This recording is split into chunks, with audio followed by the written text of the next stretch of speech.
যে তোমাকে নিয়ে যেতে হবে। আসলে আমি আজকে এখানে তোমাকে নিতে তো আসিনি। বলে তাহলে একাকিনী অসময়ে গভীর বনের মধ্যে তুমি কি করছো? বলে ও মাধব, বুঝতে পেরেছি, আমাকে একাকিনী অসময়ে গভীর বনের মধ্যে দেখেই তুমি নিজে মনে মনে ভেবে নিলে যে আমি তোমাকে নিতে এসেছি। না না মাধব, তা নয়। আজকে আমাদের রাধারানী দিবাকর আরাধনার আয়োজন করেছেন, সূর্য পূজা করবেন তিনি। সেই জন্য প্রত্যেক সখীকে তিনি একটি একটি করে কাজ ভাগ করে দিয়েছেন। আমার উপর পড়েছে বন থেকে ফুল তুলে নিয়ে যাওয়ার ভার। মাধব, আমি বনের মধ্যে ফুল তুলতে এসেছি, তোমাকে নিতে আসিনি। বলে ও বৃন্দা, একাকিনী অসময়ে বৃন্দাবন থেকে এত দূরে বেতসীকুঞ্জে গভীর বনের মধ্যে তুমি ফুল তুলতে এসেছো?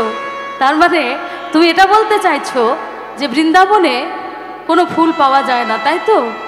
না মাধব, বৃন্দাবনে তো ফুল পাওয়া যায়। বলে তাহলে? আজকে আমার একটি কৃষ্ণকলি ফুলের প্রয়োজন, একটি কৃষ্ণকলি ফুলের জন্য আমি এখানে এসেছি। বলে আচ্ছা, তাহলে তুমি এটা বলতে চাইছো যে বৃন্দাবনে কোথাও কৃষ্ণকলি ফুল পাওয়া যায় না, তাই তো? বলে না না না মাধব, বৃন্দাবনে কৃষ্ণকলি ফুলও পাওয়া যায়, কিন্তু বৃন্দাবনের যারা কৃষ্ণকলি আজকে তারা বকি খসে পড়ে আছে। বকি খসে পড়ে আছে, তারা বকি খসে পড়ে আছে। তারা বকি খসে পড়ে আছে। সে ফুলে পূজা হয় না মাধব, বকি খসে পড়ে আছে। সে ফুলে পূজা হয় না মাধব, বকি খসে পড়ে আছে। সে ফুলে পূজা হয় না মাধব, তারা বকি খসে পড়ে আছে। সে ফুলে পূজা হয় না মাধব, বকি খসে পড়ে আছে। তাই আমি অসময়ে বনে এলাম, বকি খসে পড়ে আছে। আমি অসময়ে বনেলাম, বকি খসে পড়ে আছে। বনেলাম, বকি খসে পড়ে আছে। তাই আমি অসময়ে বনে এলাম, বকি খসে পড়ে আছে। আমি অসময়ে বনেলাম, বকি খসে পড়ে তাই আছে। আমি অসময়ে বনে এলাম, বকি খসে পড়ে আছে। অসময়ে বনেলাম, হৃদয় গৌর প্রেমানন্দ হরি বল হরি বল। বকি খসে পড়ে আছে। অসময়ে বনে বকি খসে পড়ে আছে। বকি খসে পড়ে আছে। বকি খসে পড়ে আছে।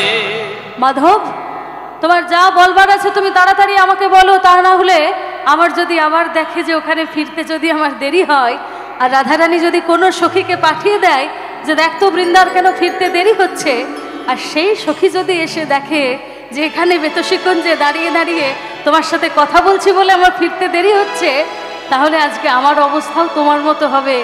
আমাকেও রাধে দয়া করো, রাধে দয়া করো বলে ধুলাই গড়াগড়ি দিয়ে কাঁদতে হবে। গোবিন্দ, যা বলবার তুমি তাড়াতাড়ি বলো। বলে বৃন্দা, সবই তো জানো বৃন্দা, তুমি সবই বোঝো, দয়া করে শুধু একবার তুমি আমাকে রাধা দর্শন করিয়ে দাও বৃন্দা। বৃন্দা বলে মাধব, রাধা দর্শন? যে প্রকারের মান আমি কুঞ্জে দেখে এলাম, কুঞ্জের ডালে বসে কাকও যদি কা কা করে ডাকে তো কয়ে কৃষ্ণ হয় বলে রাধারানী কাকের কা রবটুকুও শোনেন না। আর তুমি বলছো রাধা দর্শন। তবে তুমি যদি একটা কাজ করতে পারো তাহলে আমি চেষ্টা করে দেখতে পারি। কি কাজ? তুমি যদি তোমার ওই বেশটি পরিবর্তন করে একটি যোগী বেশে যোগীর সাথে যদি তুমি যেতে পারো তাহলে মানিনীর মান ভাঙলেও ভাঙতে পারে। বৃন্দা, রাধারানীর জন্য আমাকে যোগী সাজতে হবে এটা কোনো বড় কথা? রাধার জন্য তো আমি সব কিছু করতে পারি। আমি গোলক ত্যাগ করে আজকে গোকুলে এসে বসবাস করছি রাধারানীর জন্য, আর একটা যোগী বেশ আমাকে ধরতে হবে এটা কোনো বড় কথা? তুমি বলো যে যোগী যে সাজবো তার জন্য যোগী বেশ পাবো কোথায়, আর কেই বা আমাকে যোগী সাজিয়ে দেবে? বলে যোগী বেশ তো তোমাকে যোগীশ্বর অর্থাৎ মহাদেবের আরাধনা করে তাকে সন্তুষ্ট করে তার থেকে তোমাকে যোগী বেশ নিতে হবে, আর তোমাকে যোগী আমি নিজে হাতে তোমাকে যোগী সাজিয়ে দেব। বলে তাহলে যোগীশ্বরের আরাধনা যে করব, মহাদেবের আরাধনার প্রধান উপকরণই তো হচ্ছে বিল্লপত্র অর্থাৎ বেলপাতা। আর আমরা এখন যেখানে রয়েছি এটা বেতসী কুঞ্জ, বেতের বন। তাহলে বেতের বনের মধ্যে বসে বিল্লপত্র পাবো কোথায়?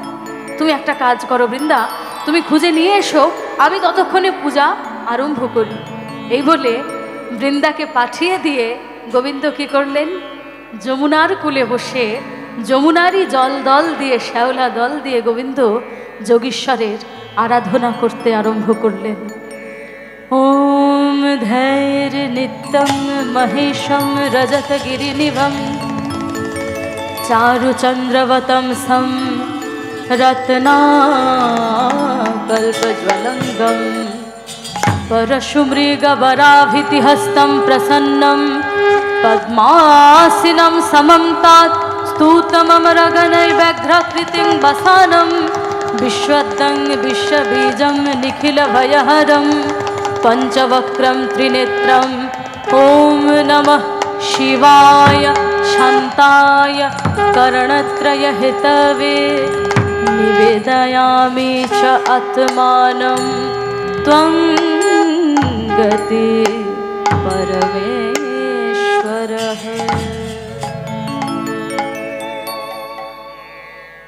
যমুনার কূলে বসে যমুনারই জলদল দিয়ে গোবিন্দ যোগীশ্বরের আরাধনা করলেন। আর হরপার্বতী কৈলাসে বসে আছেন। গোবিন্দ যে পূজার অর্ঘ্য দিলেন সেই পূজার অর্ঘ্য গিয়ে পতিত হলো হরের মস্তকে, মাথায়। যেই না হরের মাথায় সেই পূজার অর্ঘ্য পতিত হয়েছে, অমনি পার্বতী বলে উঠছে যে ঠাকুর, এ আপনার কেমন ভক্ত যে বিল্লপত্র দিয়ে পূজা যে করতে হয় এটা তো জানেই না, উপরন্তু ভক্তের অর্ঘ্য তো ভগবানের চরণে এসে পড়বে, তা না হয়ে কিনা পড়ছে আপনার মাথায়। ঠাকুর, আপনি আমাকে ক্ষমা করবেন, মার্জনা করবেন, কিন্তু আমি এটা বলতে বাধ্য হচ্ছি যে আপনার এই ভক্ত পূজা করতে জানে না। যেই না এই কথা বলেছেন, ভোলানাথ এই কথাটা শুনেই কিন্তু ভারী আনন্দ পেয়ে গেছেন। বলে বাহ বাহ বাহ বাহ বাহ, পার্বতী বড় অপূর্ব কথা বলেছো, তুমি খুব ভালো কথা বলেছো। আমার এই ভক্ত সত্যি পূজা করতে জানে না। কেন জানো? কারণ আজকে যে আমার পূজা করছে সে কোনোদিন কারো পূজা করেনি। পূজা কিভাবে দিতে হয় সেটা সে জানে না, পূজা কিভাবে নিতে হয়, কিভাবে গ্রহণ করতে হয় সেটা সে ভালো করে জানে, পূজা দিতে কিভাবে হয় সেটা সে জানে না। আজকে কে আমার পূজা করছে জানো পার্বতী? যার চরণ পাওয়ার আশায় আমি ঘর সংসার ছেড়ে শ্মশানবাসী হয়েছি, আজকে সেই আমার পূজা করছে। হর পার্বতী সে কৈলাসে বসে আছেন। বৃন্দা তখন এদিকে ফিরে এসে বলে, মাধব তোমার পূজা হয়ে গেছে? আচ্ছা ঠিক আছে, তুমি পূজা করো, আমি কৈলাসে গিয়ে তোমার জন্য বেশ নিয়ে আসি। গোবিন্দ বলে, বৃন্দা আমার তো পূজা করা হয়ে গেছে, তাহলে চলো আমিও তোমার সাথে কৈলাসে যাই বেশ আনতে, যোগী বেশ আনতে আমিও তোমার সাথে যাই। এই বলে গোবিন্দ বৃন্দার সঙ্গে চললেন কৈলাসে। হরপার্বতী কৈলাসে বসে আছেন, হর বসে আছেন কৈলাসে, আর আজকে কৈলাসে বৃন্দার সাথে প্রবেশ করছেন হরি। হর বসে আছেন কৈলাসে আর হরি প্রবেশ করছেন কৈলাসে। আর হরিকে দেখে হর আজকে আনন্দে কি করছেন? হরিকে দেখিয়া হর আগুসারি চলে, হরিকে দেখিয়া হর আগুসারি চলে, হরিকে দেখিয়া হর আগুসারি চলে, হরিকে দেখিয়া হর আগুসারি চলে। এসো বৎস বলে অমনি হরি নীল কোলে, এসো বৎস বলে অমনি হরি নীল কোলে, আর এসো বৎস বলে অমনি হরি নীল কোলে। এসো বৎস বলে অমনি হরি নীল কোলে। একবার হ্যারো রে নয়ন, রে নয়ন, হ্যারো রে নয়ন, হ্যারো রে নয়ন, হ্যারো হরির মিলন, হ্যারো রে নয়ন, হরি মিলন হ্যারো রে হ্যারো নয়ন, হরির মিলন, হ্যারো রে নয়ন। হরি মিলন হ্যারো রে একবার নয়ন, হ্যারো রে নয়ন, নয়ন, হ্যারো হরির মিলন, হ্যারো রে নয়ন। মিলন বিদায় গৌর প্রমানন্দে হরি বল হরি বল হরি বল। হরি অনুধ্বনি। রে নয় বলি নীলগিরি আর রজতগিরি, হর হরির মিলন, হ্যারো রে নয়ন। গিরি আর জগৎগিরি হর হরি মিলন হ্যারো রে নয়ন। এসো বৎস বলে অমনি হরি নীল কোলে, এসো বৎস বলে অমনি হরি নীল কোলে, আর এসো বৎস বলে অমনি হরি নীল কোলে। এসো বৎস বলে অমনি হরি নীল কোলে। যেই না হরিতে হরে মিলিত হয়েছেন, পার্বতী অন্তঃপুরে চলে গেলেন, আর যাওয়ার সময় বৃন্দাকেও সঙ্গে করে নিয়ে গেলেন। বৃন্দাকে সঙ্গে করে নিয়ে গিয়ে পার্বতী জিজ্ঞাসা করছেন যে হ্যাঁ রে বৃন্দা, হঠাৎ এই অসময়ে তুই কৈলাসে এসেছিস, তাও আবার গোবিন্দকে সঙ্গে করে নিয়ে, বৃন্দাবনে কোনো বিপদ হয়নি তো? বলে না না না মা, আসলে কি হয়েছে, আমাদের রাধারানী বলেছেন যে তিনি কালো রূপ দর্শন করবেন না আজকে তিনি কালো রূপ দর্শন করবেন না, তো সেই জন্য আমি আপনার কাছে একটা যোগী বেশ নিতে এসেছি।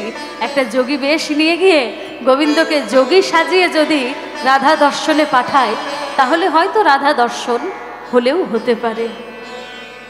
পার্বতী তখন বলছে বৃন্দা, তুই কথাটা বললি বটে, কিন্তু সম্পূর্ণ কথাটা তুই বললি না, একটু ঘুরিয়ে বললি।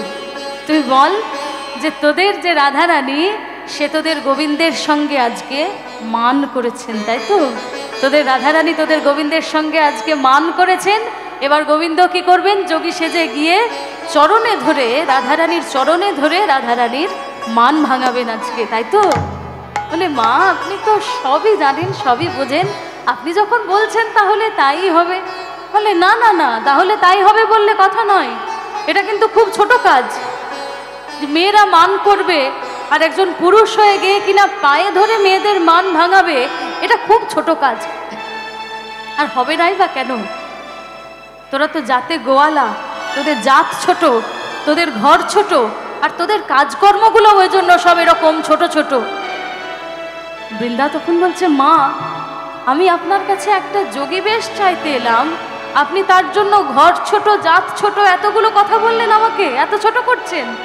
এখন আমি যদি আপনাকে একটা কথা বলি, একটা কথা বললে আপনি সেইটা সহ্য করতে পারবেন তো? রেগে যাবেন না তো? বলে কি এমন বলবি যে আমি রেগে যাব? বলে মা তাহলে বলি, ওই পুরুষের বুকে পদ দেওয়া, এ কি তোর বড় ঘরের বড় কাজ মা?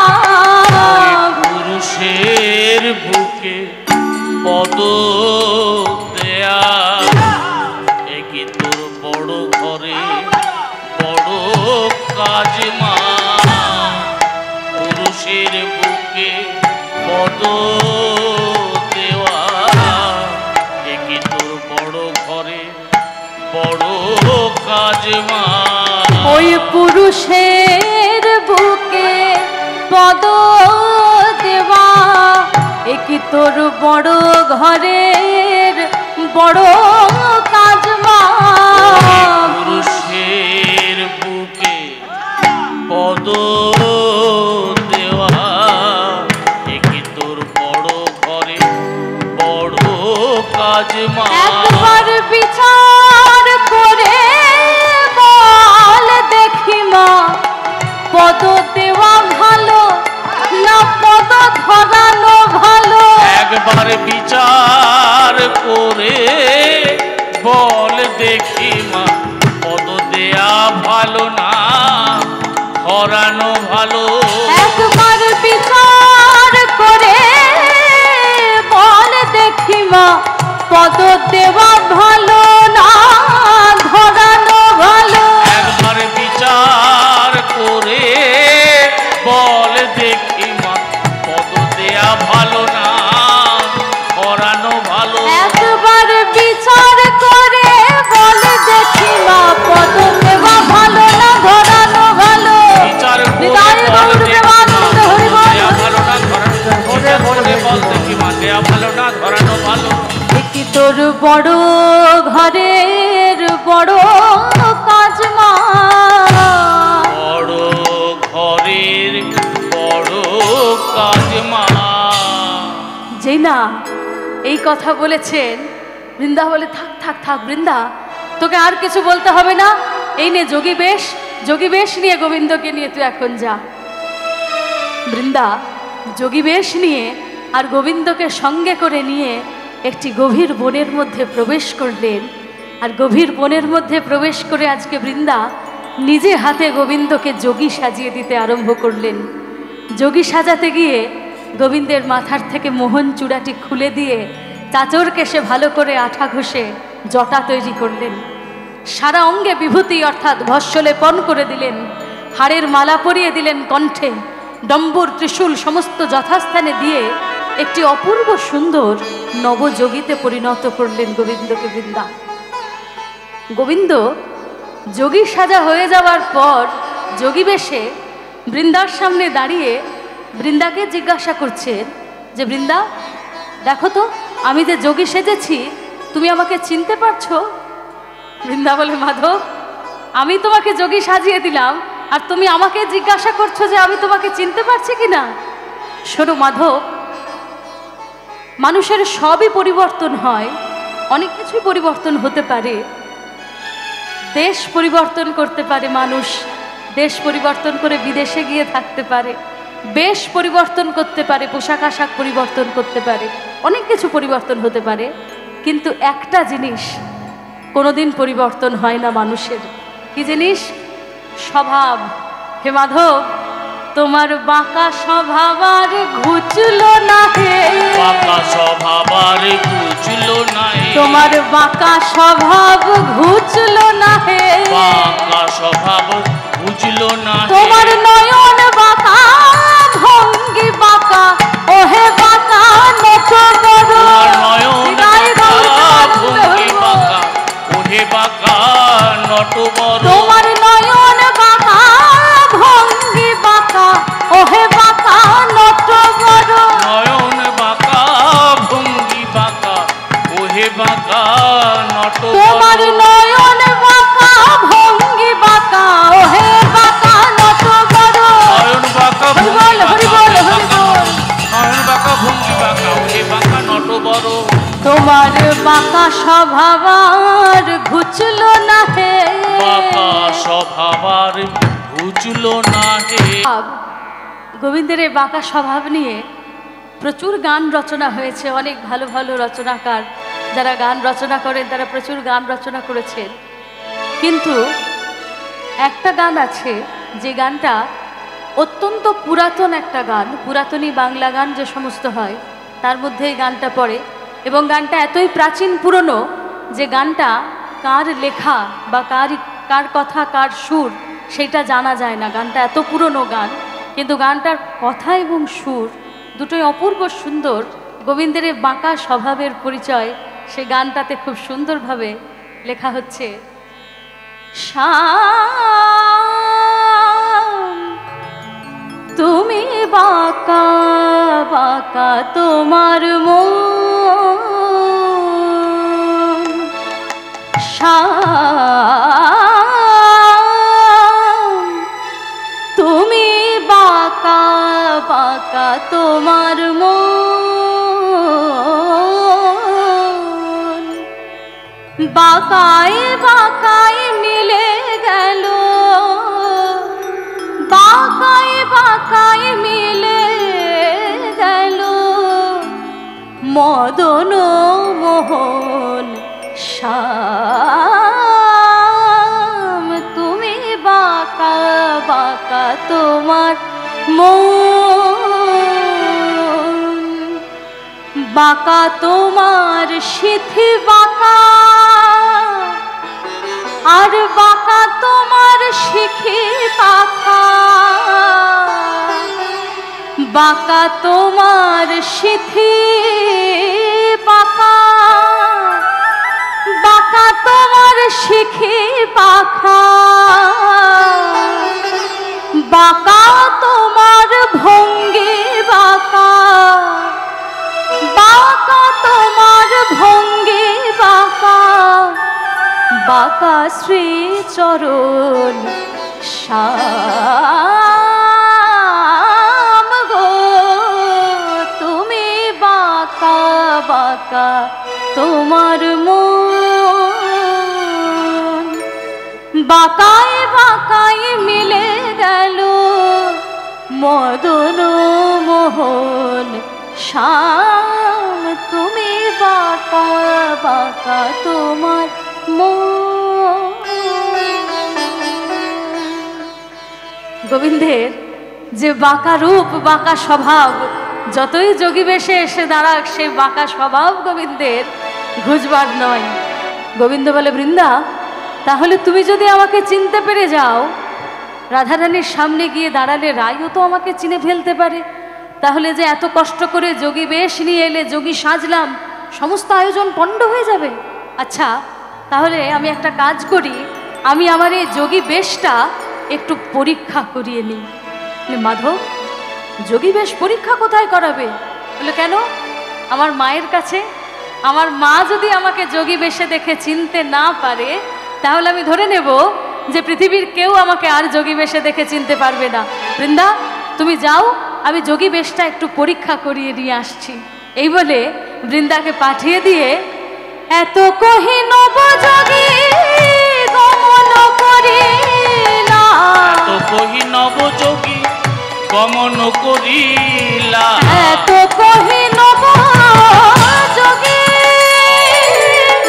গমন করিলা, এত কহি নবযোগী গমন করিলা, যশোদার দ্বারে সে উপনীত হইলা, যশোদার দ্বারে সে উপনীত হইলা, আর যশোদার দ্বারে সে উপনীত হইলা, যশোদার দ্বারে সে উপনীত হইলা, মুখে হরি হর নাম ডাকে উচ্চ স্বরে, মুখে হরিহর নাম ডাকে উচ্চ স্বরে, মুখে হরি হর নাম ডাকে উচ্চ স্বরে, মুখে হরিহর নাম ডাকে উচ্চ স্বরে, যশোদা শুনিতে পেল থেকে অন্তঃপুরে, যশোদা শুনিতে পেল থেকে অন্তঃপুরে, আর যশোদা শুনিতে পেল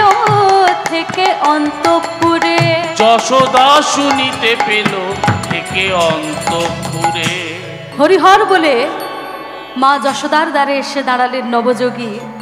আর মা যশোদা অন্তঃপুর থেকে সেই হরিহর ধ্বনি শুনতে পেয়ে বলরামের বা রোহিণীকে বলছে যে দিদি, দ্বারে কে হরিহর বলে এসে দাঁড়ালো, ওর গলাটা কিন্তু ঠিক কেমন যেন আমার গোপালের মতো শোনাচ্ছে, আমি একবার দ্বারের সামনে গিয়ে দেখে আসি যে অসময়ে কে আবার হরিহর বলে এসে দাঁড়ালো। এই বলে মা যশোদা দরজার সামনে এসে দাঁড়ালেন। আর দ্বারের সামনে এসে দাঁড়াতেই দেখেন একটি অপূর্ব সুন্দর নবযোগী মায়ের দ্বারের সামনে দাঁড়িয়ে। কিন্তু মা তাকে দেখে আজকে চিনতেও পারলেন না যে তারই গোপাল আজকে নবযোগী সেজে তারই দ্বারের সামনে দাঁড়িয়ে। কিন্তু মায়ের মন তো একটি সেই গোপালেরই বয়সী একটি ছেলেকে এইভাবে দাঁড়ে দাঁড়িয়ে ঘুরে ঘুরে ভিক্ষা করতে দেখে মা তখন যোগীবরকে বলছে, ও বাপ যোগীবর, কোথায় তোমার ঘর, কে বা তোমার মাতা পিতা? ও বাপ যোগীবর, কোথায় তোমার ঘর, কে বা তোমার মাতা পিতা? কোথায় তোমার ঘর, কে বা তোমার মাতা পিতা? ও বাপ যোগীবর, কোথায় তোমার ঘর, কে বা তোমার মাতা পিতা? তুমি এ নবীন বয়সে যোগীর বেশে, তুমি এ নবীন বয়সে এ যোগীর বেশে, আহা কি কাজে এসেছো হেথা, কি কাজে এসেছো হেথা?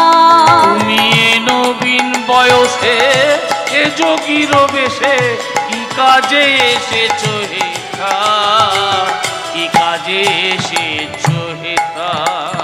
আমি বুঝলাম তোর মা নাই গোপাল, আমি বুঝলাম তোর মা নাই গোপাল, আমি বুঝলাম তোর মা নাই গোপাল, আমি বুঝলাম তোর মা নাই গোপাল। মা থাকলে বিদায় দিত না রে, বুঝলাম তোর মা নাই গোপাল। থাকলে বিদায় দিত না রে, বুঝলাম তোর মা নাই মা গোপাল। থাকলে বিদায় দিত না রে, বুঝলাম তোর মা নাই গোপাল। থাকলে বিদায় দিত না রে, বুঝলাম তোর মা নাই গোপাল। বাবা যোগীবর, তোর পিতা মাতা নিশ্চয়ই কেউ জীবিত নেই না রে? হ্যাঁ রে বাবা, পিতামাতা জীবিত থাকলে কখনো একটি অল্প বয়সে এই বয়সী ছেলেকে দাঁড়ে দাঁড়ে ভিক্ষা করতে দেখতে পারে? তা বাবা যোগীবর, তোর নিবাস কোথায় রে, তুই থাকিস কোথায়? যোগীবর তখন মাকে বলছেন যে মা, যে ঘর সংসার ছেড়ে সন্ন্যাসী হয়ে গেছে তার আমার নিবাস, তবে আমার পূর্ব নিবাস যেটা ছিল সেই পরিচয় আমি আপনাকে দিতে পারি। গোপাল নিজের মায়ের কাছে আজকে নিজেরই পরিচয় দিচ্ছেন, মিথ্যা কথা তো মায়ের সামনে বলতে পারবেন না। নিজের পরিচয় মায়ের কাছে বলছেন অন্য রকমভাবে ঘুরিয়ে, মাকে বলছেন তিনি পরিচয় যে মা, আমি মথুরা নিবাসী, আমার নাম কালো শশী, আমি থাকি যে বনের ভিতরে। আমি মথুরা নিবাসী, নাম কালো শশী, থাকি যে বনের ভিতরে। আমি মথুরা নিবাসী, নাম কালো শশী, থাকি যে বনের ভিতরে। মথুরা নিবাসী, নাম কালো শশী, থাকি যে বনের ভিতরে। আমার পিতা মাতা সব বেঁচে আছে, পিতা মাতা সব বেঁচে আছে, ওই মথুরায় সব বেঁচে আছে, ওই মথুরায় সব বেঁচে আছে। কংস রাজার কারাগারে মথুরায় সব বেঁচে আছে, বংশ রাজার কারাগারে মথুরায় সব বেঁচে আছে। কংস রাজার কারাগারে মথুরায় সব বেঁচে আছে, বংশ রাজার কারাগারে মথুরায় সব বেঁচে আছে। মা, আমার পিতা মাতা সবাই জীবিত আছেন, কিন্তু বর্তমানে যিনি মথুরার রাজা কংস, অত্যন্ত অত্যাচারী রাজা, তিনি আমার পিতা মাতাকে বন্দি করে রেখেছেন। ক্ষুধায় খাবার চাইলে বেত্রাঘাত করে, পিপাসায় জল চাইলে মুখের সামনে আগুন এনে ধরে। মা তখন বলছে বাবা যোগীবর, তোর পিতামাতা যদি কংসের কারাগারে বন্দি, তাহলে তুই বাবা এত বড় হলি কি করে?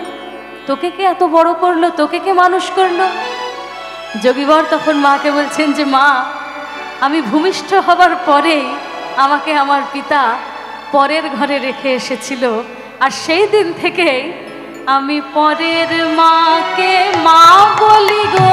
পরের মাকে মা বলি গো, আমি পরের মাকে মা বলি গো। আমি পরের মাকে মা বলি গো। বনে বনে ঘুরে বেড়াই, খাবার লাগি কেবল মা বলি গো।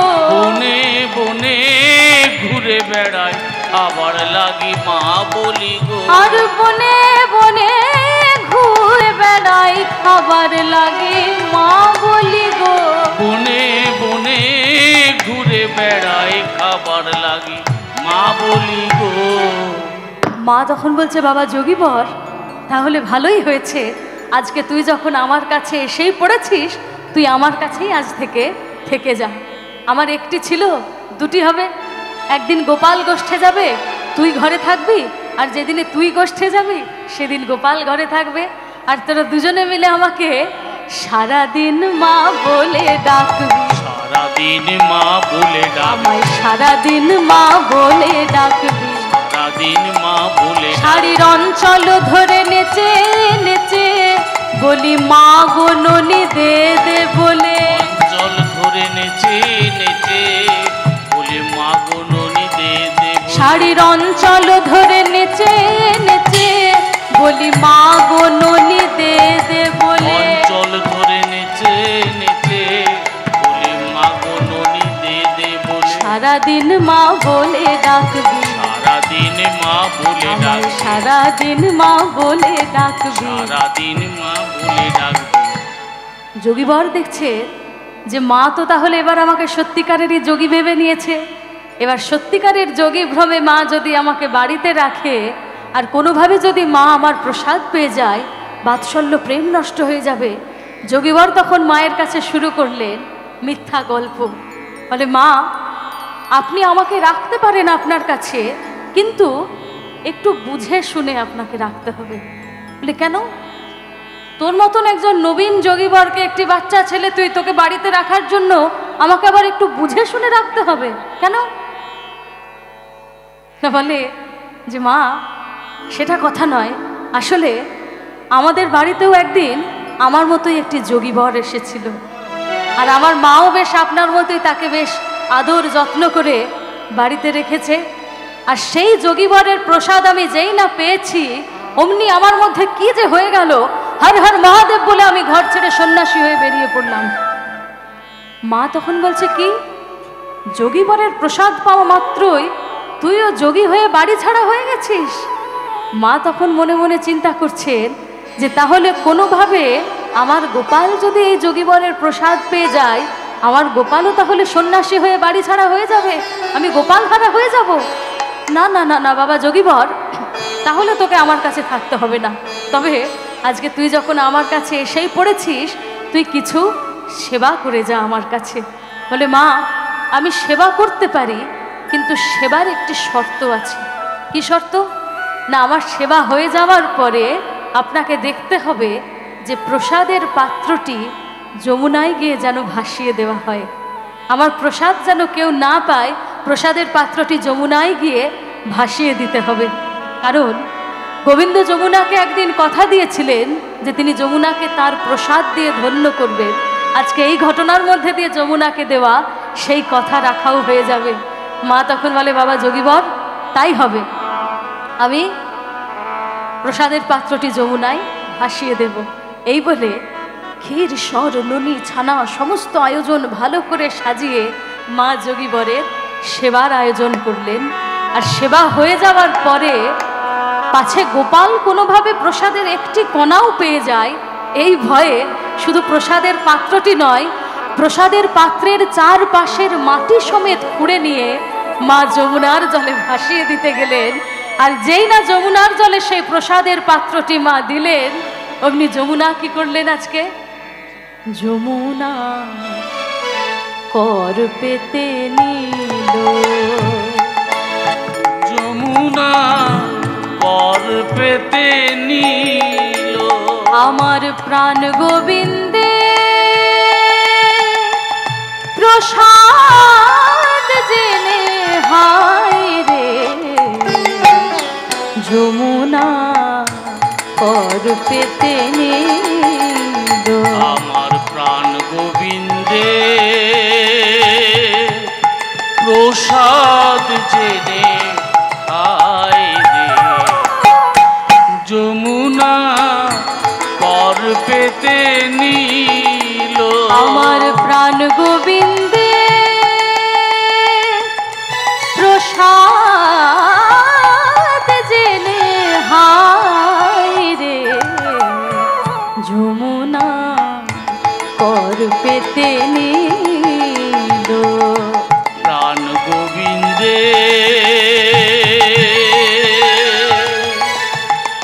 প্রসাদ জেনে আয় রে যমুনা কর পেতে নিল।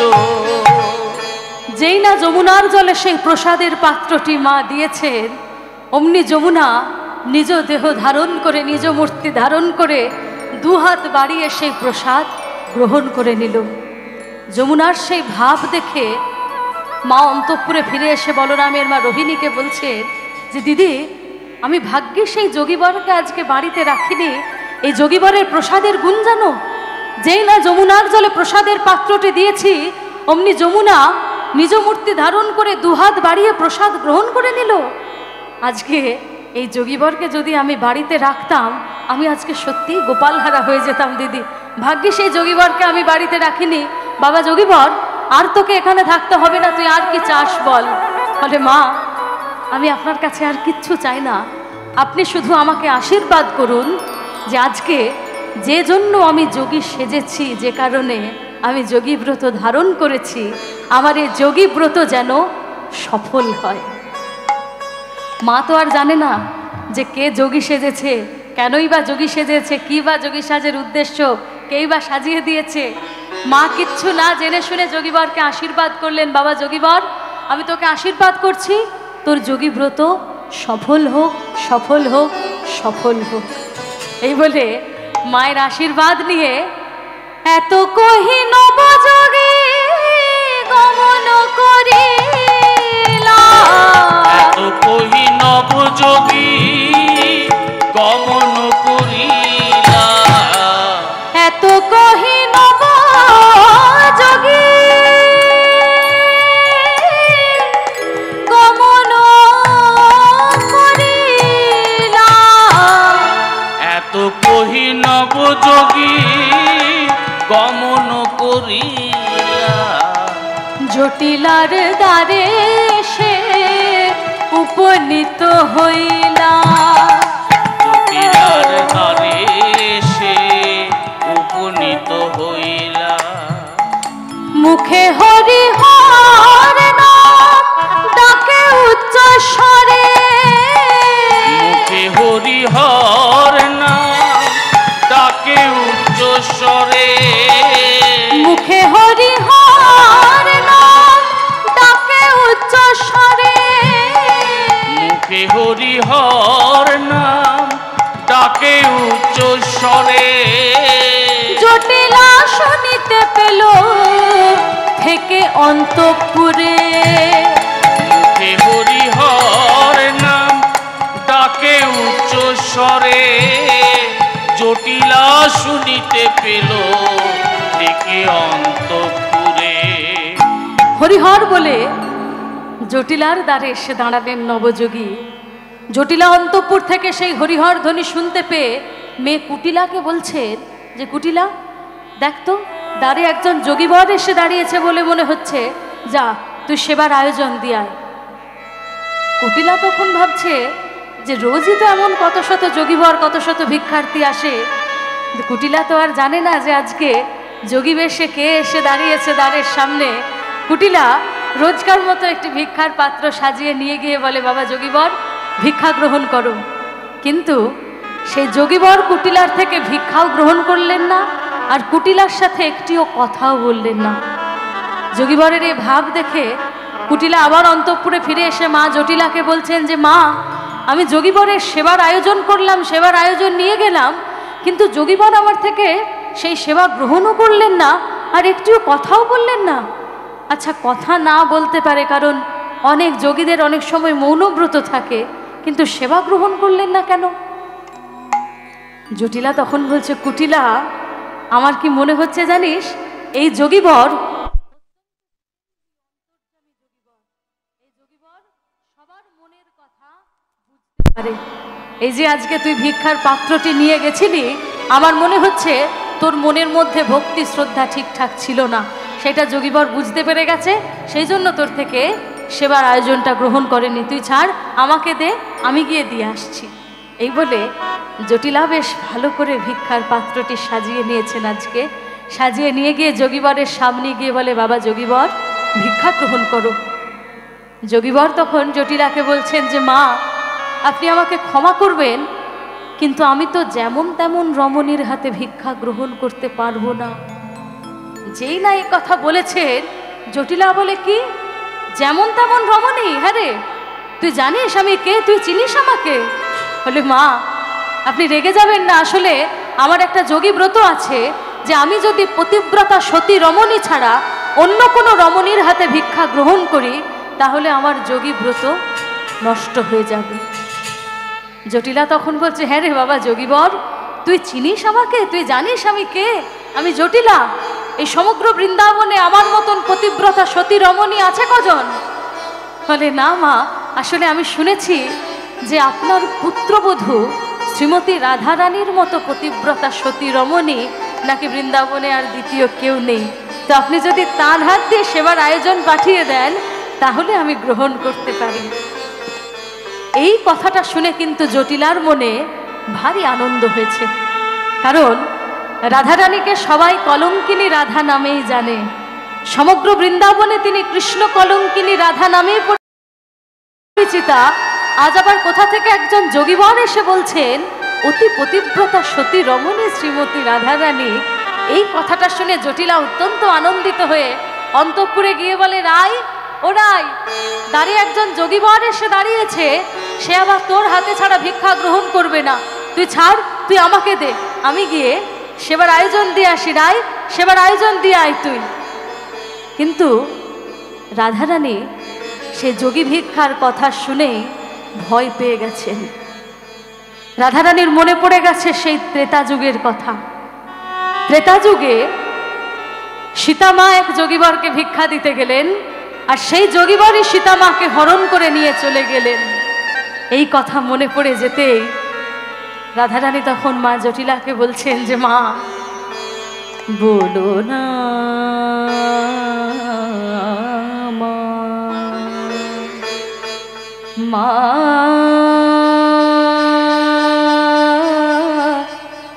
মা বলো না মা, যোগী ভিক্ষার কথা বলো না মা, যোগী ভিক্ষার কথা বলো না মা, যোগী ভিক্ষার কথা বলো না মা। সে যোগীতে সীতা হরে না জানিয়ে যোগী আবার, না জানিয়ে যোগী আবার কি না হরে, বলো না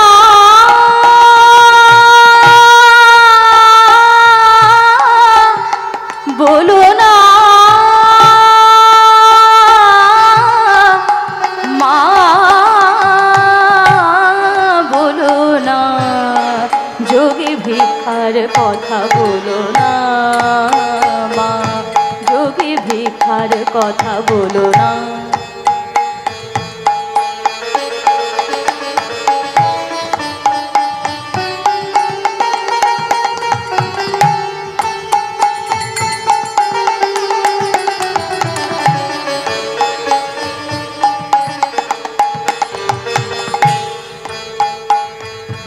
যোগী ভিক্ষার কথা বলো না মা, যোগী ভিক্ষার কথা বলো না। গরে গামানি দা নি সারি সারি গামা গরে সারি দা পামা গরে জানে সা, যোগী ভিক্ষার কথা বলো না। রে রে গা রে গামা বা গানি নি দা বাবা দা মামা বা গামা বা দা নি জানি দা পামা গরে নি দা পামা গামা বা দা নি দা দা নি সারি গামা বা গরে সারি দা পামা গরে সারি দা, যোগী ভিক্ষার কথা বলো না। গামা মা গরে জা গামা রে মামা গরে জা গা গামা রে রে গা রে মামা গরে জা গামা রে বাবা মা গরে গামা মা গরে জা রে নি নি দা নি নি বা দা মা বা গামা বা দা নি সা দা নি সারি গামা বা গামা বা দা নি মা গরে সারি দা পামা গরে জা রে নি সা রে গামা বা দা নি সা, যোগী ভিক্ষার কথা বলো না,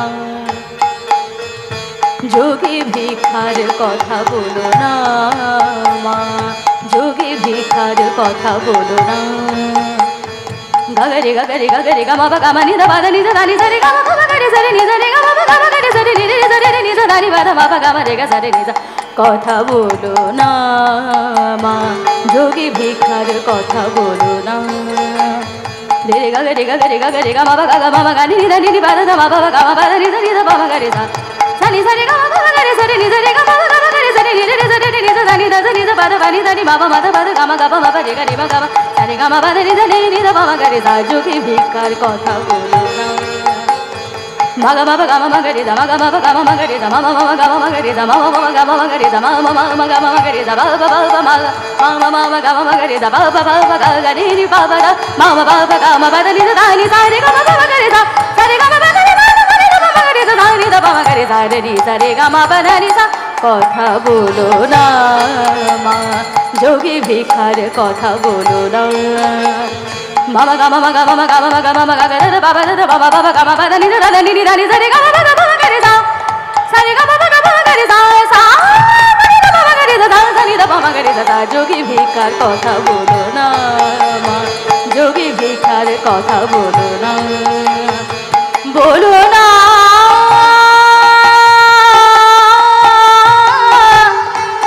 মা, বলো না, বলো না, বলো না, বলো না মা, যোগী ভিখার কথা বলো না, কথা বলো না, কথা বলো না মা। যেই না রাধারানী জটিলাকে বলেছেন যে মা আমাকে যোগী ভিক্ষার কথা বলো না, সে যোগীতে সীতামাকে হরণ করে নিয়ে চলে গেছিল, না জানি আজকে আবার এই যোগীবর কি হরণ করতে এসেছে। জটিলা তখন রাধারানীকে বলছে রাই আমি নিজে গিয়ে দেখে এসেছি এই যোগীবর অত্যন্ত জিতেন্দ্রীয় অন্তর্যামী যোগীবর, তুই নির্ভয়ে গিয়ে সেবার আয়োজন দিয়ে আয়। রাধারানী তখন ভিক্ষার পাত্রটি ভালো করে সাজিয়ে নিয়ে গিয়ে যোগীবরকে বলে বাবা যোগীবর তুমি তো আমার শাশুড়ি ননদ সবাইকে ফিরিয়ে দিয়েছ, এখন আমি তোমার জন্য ভিক্ষা নিয়ে এসেছি বাবা যোগীবর গ্রহণ করো। যোগীবর তখন রাধারানীকে বলে রাই কি ভিক্ষা নিয়ে এসেছো তুমি আজকে আমার জন্য? দধি দুগ্ধ ছানা মাখন ফল মূল এসব। রায় আজকে আমি এসব ভিক্ষা গ্রহণ করব বলে তো তোমার দরজার সামনে এসে দাঁড়াইনি রায়। বলে শ্যাম এছাড়া তো আর তোমাকে দেওয়ার মতো আমার কাছে আর কিচ্ছু নেই, আমার নিজের বলতে যা কিছু ছিল আমি সমস্ত কিছু গোকুলপতি শ্রীকৃষ্ণচন্দ্রের চরণে সমর্পণ করে দিয়েছি। তবে আমি তো শুনলাম তুমি অন্তর্যামী জিতেন্দ্রীয় যোগীবর, তুমি যদি বলে দিতে পারো যে আমি আমার গোবিন্দকে আমার কৃষ্ণচন্দ্রকে আমি কি দিতে পারিনি, আমি কথা দিচ্ছি সেই জিনিস আমি তোমায় দেব। যোগীবর তখন রাধারানীকে বলছেন শোনো গো শ্রীমতী শ্রীকৃষ্ণের প্রতি তোমার দারুণ মান, শ্রীমতী শ্রীকৃষ্ণের তোমার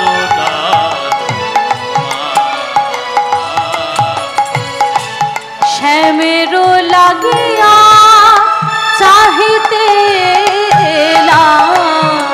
মেরো লাগিয়া চাহিতে মান ধন করদান, শোনো গো শ্রীমতী কৃষ্ণের প্রতি তোমার দারুণ মান, শ্রীমতী শ্রীকৃষ্ণের তোমার নন্দেরও নন্দন প্রতি করিয়াছ মান, সেই মান ও ধন এবে করো মোরে দান। হঠাৎ এক যোগীবরের মুখ থেকে কথা শুনে আর যোগীবরের সামনে এসে দাঁড়াতেই যোগীবরের গায়ে কৃষ্ণ কৃষ্ণ গন্ধ পেয়ে রাধারানী বুঝে গেলেন যে আজকে তারই বধূ নবযোগী সেজে তারই দরজার সামনে দাঁড়িয়ে বধূকে সামনে পেয়ে রাধারানী লাজ লজ্জা মান অভিমান শাশুড়ি ননদ সমস্ত কিছু ভুলে গিয়ে হাতের ভিক্ষার পাত্রটি ফেলে দিয়ে দুবাহু দিয়ে বধূকে বক্ষে জড়িয়ে বলছেন, বধূ হে আমি আর কি ছাড়িয়া দেব, আমি আর কি ছাড়িয়া দেব, আমি আর কি ছাড়িয়া দেব, আমি আর কি ছাড়িয়া দেব। আমার বুক চিরিয়া যেখানে পরাণ সেখানে তোমারে থব, সেখানে তোমারে থব। আমারে বুক চিরিয়া যেখানে পরাণ সেখানে তোমারে থব, সেখানে তোমারে থব। তুমি নয়ন অঞ্জন অঙ্গের ভূষণ, তুমি হে কালিয়া চাঁদা, তুমি নয়ন অঞ্জন অঙ্গের ভূষণ, তুমি হে কালিয়া চাঁদা। আর জ্ঞান দাস কহে তোমার পীড়িতে, পরাণে পরানো বাধা, পরাণে পরাণ বাধা। আর জ্ঞান দাস কহে দোহার পীড়িতি, পরাণে পরানো বাধা, পরাণে পরানো বাধা। রাধা গোবিন্দের যত সখীরা রাধা গোবিন্দকে জটিলা মন্দির থেকে নিকুঞ্জ মন্দিরে নিয়ে এলেন, দোহার বদনে দধিদুগ্ধ ছানা মাখন দিয়ে সেবা করে সেই প্রসাদ যত সখীরা ভাগ করে নিলেন। আর সখীরা বলছেন, আজ রাধা গোবিন্দ হইল যুগল,